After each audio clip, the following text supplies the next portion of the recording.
Muy buenos días, estudiantes. Nos volvemos a encontrar. Soy la licenciada Lorena Guarda, profesora asociada de esta cátedra. En esta oportunidad vamos a iniciar uno de los temas correspondientes a los contenidos mínimos de la unidad número 4. El tema se denomina Cuidado enfermero al sujeto con VIH-Sida. Estos cuidados se encuentran insertos en un marco que los contiene y que están relacionados con las enfermedades de transmisión sexual o también denominadas infecciones de transmisión sexual. Las infecciones de transmisión sexual tienen una importancia estratégica en la salud pública debido a su alta prevalencia y a las consecuencias que generan, entre ellas infertilidad, transmisión vertical, cáncer, etc. Los microorganismos transmitidos por vía sexual presentan una notable variabilidad en cuanto al tamaño, ciclo vital, sintomatología y sensibilidad a los fármacos disponibles. La transmisión se ve facilitada debido a que la actividad sexual puede implicar contacto con la piel y las mucosas y también con los genitales, cavidad oral y recto infectados. La inflamación y ulceración ocasionada por alguna de estas ITS predisponen a la infección por otros microorganismos. La infección por el virus de inmunodeficiencia humana, VIH, se considera actualmente una pandemia que afecta a todos los países del mundo. Como verán, este último concepto de pandemia podemos relacionarlo con la situación actual de la pandemia mundial por el COVID-19. Está vinculado con el término que hace referencia a que cuando una enfermedad o un problema de salud trasciende las fronteras de todos los países del mundo y todos se ven afectados, podemos denominarlos o llamarlos pandemia. En nuestro país existe a nivel del Ministerio de Salud de la Nación una dirección exclusiva que trabaja sobre enfermedades de transmisión sexual y SIDA, que se denomina justamente Dirección de SIDA y AIDS.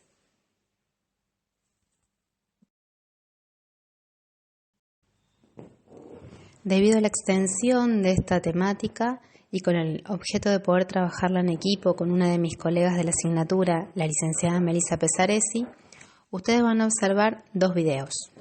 El primero, que es este que estamos transitando, que contiene introducción a la problemática de VIH, SIDA y tuberculosis, enfermedad y patogénesis, clasificación del problema de salud según las categorías, clínica de infección por VIH, clasificación y fases, diagnósticos de infección por VIH y transmisión del virus.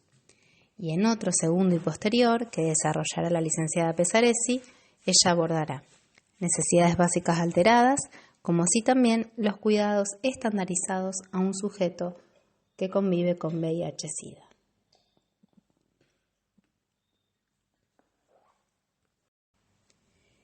Es necesario que revisemos, antes de iniciar el tema, cuáles son aquellos contenidos previos o prerequisitos que debemos repasar o tener en cuenta para mejorar la comprensión del mismo. Para ello, los invito a que volvamos al año pasado, a la cátedra Microbiología e Inmunizaciones, y nos detengamos fundamentalmente en la unidad 1, que desarrolla sistema inmunológico, y a la unidad 2 de Microbiología, fundamentalmente en los temas que hacen referencia a virus. Profundizando un poco los ejes básicos de esta temática, vamos a desarrollar los conceptos de virus, carga viral y recuento de CD4. Ahora bien, ¿qué son los virus? Un poco antes los invitaba a que repasemos algunos aspectos de microbiología. En el libro de Manuel de la Rosa, Microbiología en Ciencias de la Salud, Conceptos y Aplicaciones, Manuel de la Rosa dice en el capítulo 19: los virus son uno de los agentes infecciosos con capacidad de replicación que tienen menor tamaño. Se diferencian de otros microorganismos por ser pequeños, por tener un genoma compuesto por un solo tipo de ácido nucleico, que puede ser ARN o ADN, por carecer de actividad metabólica y porque no se cultivan en los medios utilizados para bacterias u hongos. Manuel de la Rosa dice que el virus de la inmunodeficiencia humana es un tipo de virus ARN envuelto, incluido dentro de la familia de los Retroviridae, en el género de los lentivirus. Entonces dijimos que los virus son agentes infecciosos que solo pueden multiplicarse si existe una célula de otro organismo para que él pueda desarrollar esta actividad. Ahora bien, ¿qué es la carga viral? La carga viral es el análisis que consiste en medir, en el caso del VIH, las copias de ARN en una cantidad concreta de sangre. Esto se informa como número de copias de VIH por mililitro de sangre. Otro de los conceptos importantes es poder identificar a qué nos referimos cuando hablamos de recuento de CD4. Los linfocitos son un tipo de glóbulos blancos. Tienen algunas de las funciones más importantes del sistema inmunológico, que son protegernos de las infecciones virales, ayudar a otras células a combatir las infecciones provocadas por hongos y bacterias, producir anticuerpos, combatir el cáncer y coordinar las actividades de todo el sistema inmunológico. Los dos tipos principales de linfocitos que componen este sistema son los B y los T. Un tipo de linfocito T son los CD4 o células T-CD4, a los que coloquialmente conocemos como defensas. Los linfocitos CD4 tienen como función activar el sistema inmune ante la presencia de infecciones o de cáncer. Las infecciones por VIH destruyen específicamente los linfocitos CD4 y ello va generando un debilitamiento del sistema inmunológico. A medida que avanza la infección, el número de linfocitos CD4 disminuye hasta llegar a límites muy bajos, lo que pone en riesgo la vida del sujeto de infección, del sujeto de atención, y éste puede padecer infecciones y tumores oportunistas. El recuento de estos linfocitos CD4 nos indica el número de células CD4 presentes en sangre. Es un buen indicador del estado de las defensas y del progreso de la infección. El recuento normal es generalmente entre 500 y 1600 células por milímetro cúbico.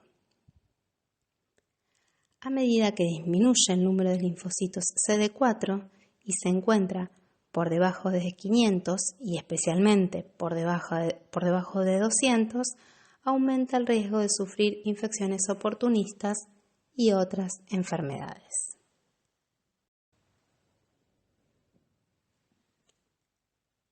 En relación a la patogénesis, en un modo coloquial y sintético, podemos decir que la infección por VIH-Sida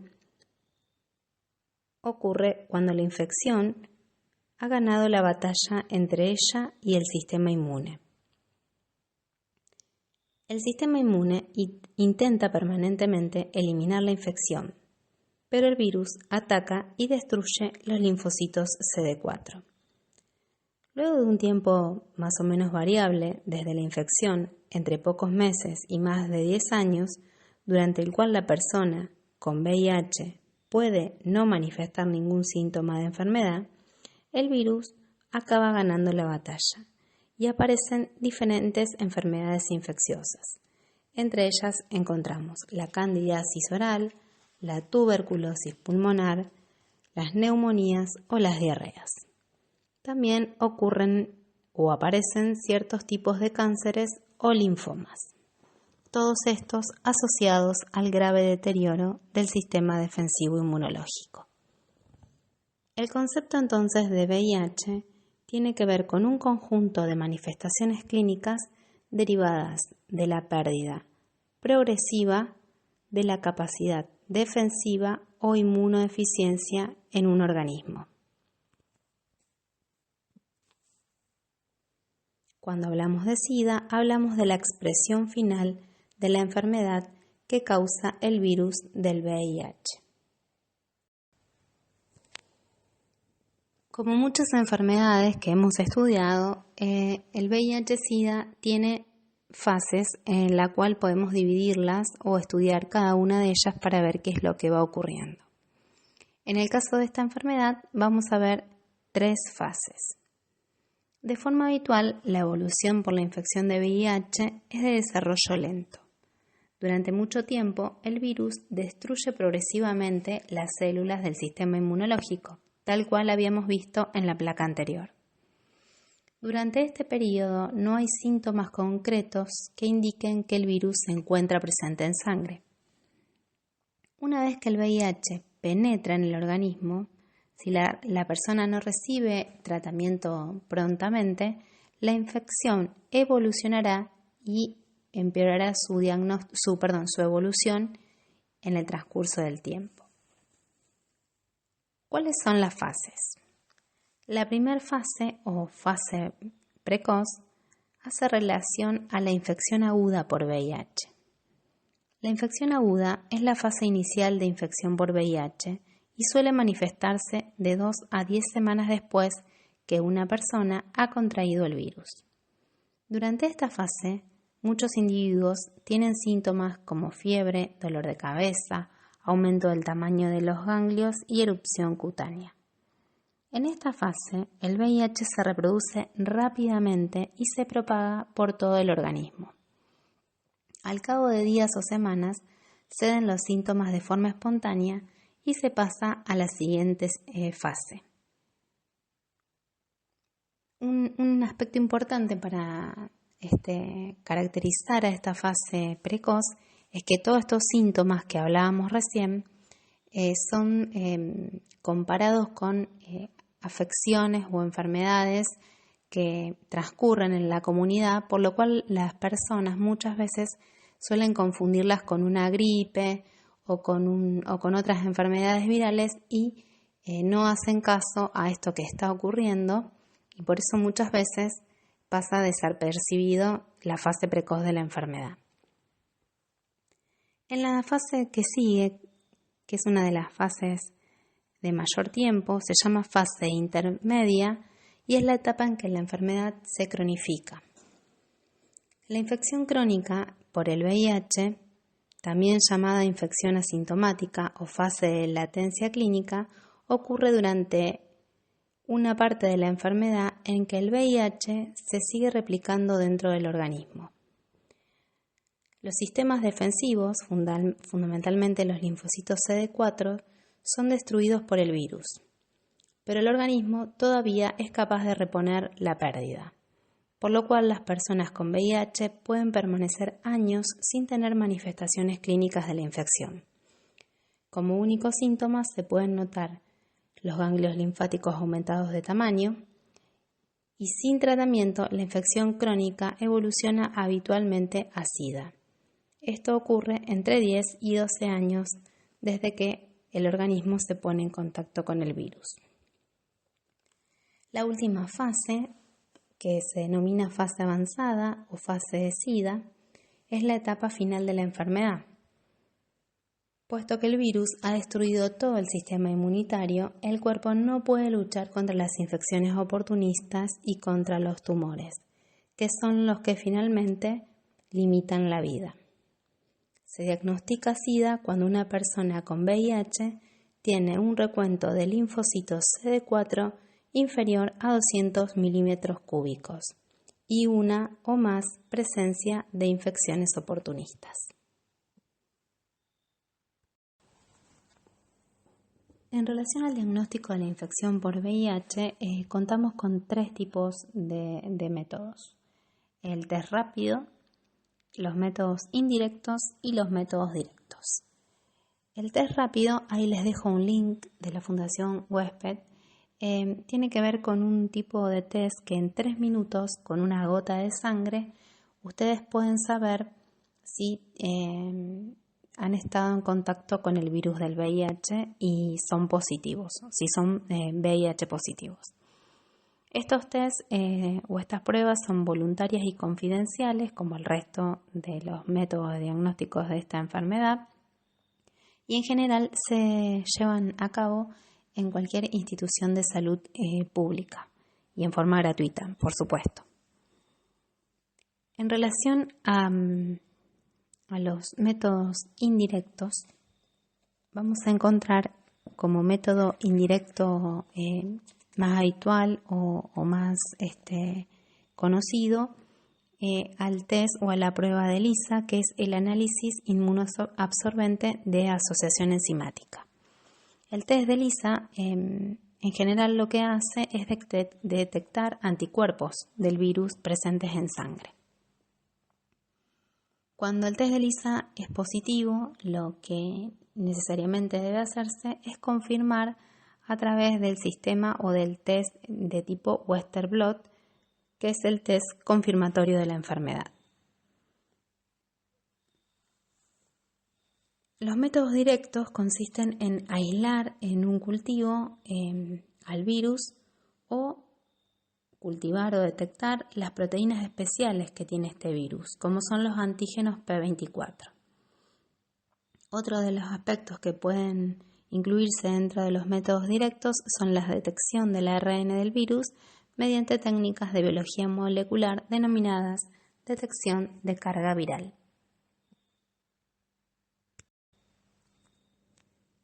Bueno, vamos a trabajar cómo son las formas en las cuales el virus puede pasar de una persona a otra o cómo se transmite. Y también es importante reflexionar para desestigmatizar un poco la presencia del virus en cuáles son las formas en las cuales no se transmite o no se contagia el virus. ¿Cómo se transmite? El VIH se encuentra en la sangre, en el líquido preseminal, en el semen, en los fluidos vaginales y en la leche materna. Se transmite a través del contacto de estos fluidos con las mucosas o el torrente sanguíneo de una persona expuesta. Entonces, las vías de transmisión comprobadas son pocas, pero están claramente definidas. Entre ellas entendemos la vía sexual. Esto quiere decir que por relaciones sexuales vaginales, anales u orales entre personas del mismo o diferente sexo que practiquen la relación sin protección. El paso del virus en las relaciones sexuales se realiza a través de las lesiones o heridas microscópicas que se producen durante la penetración y otras prácticas sexuales, por donde los fluidos que contienen el virus ingresan al cuerpo de la pareja. El 90% de las transmisiones de VIH se producen por vía sexual, aunque en menor medida con el sexo oral,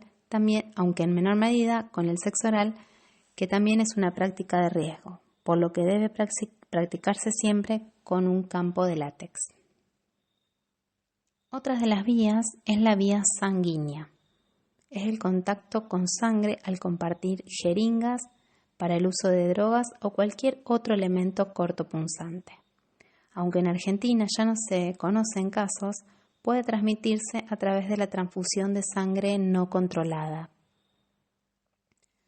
Otra y la última de las vías que vamos a describir es la vía perinatal o vía vertical.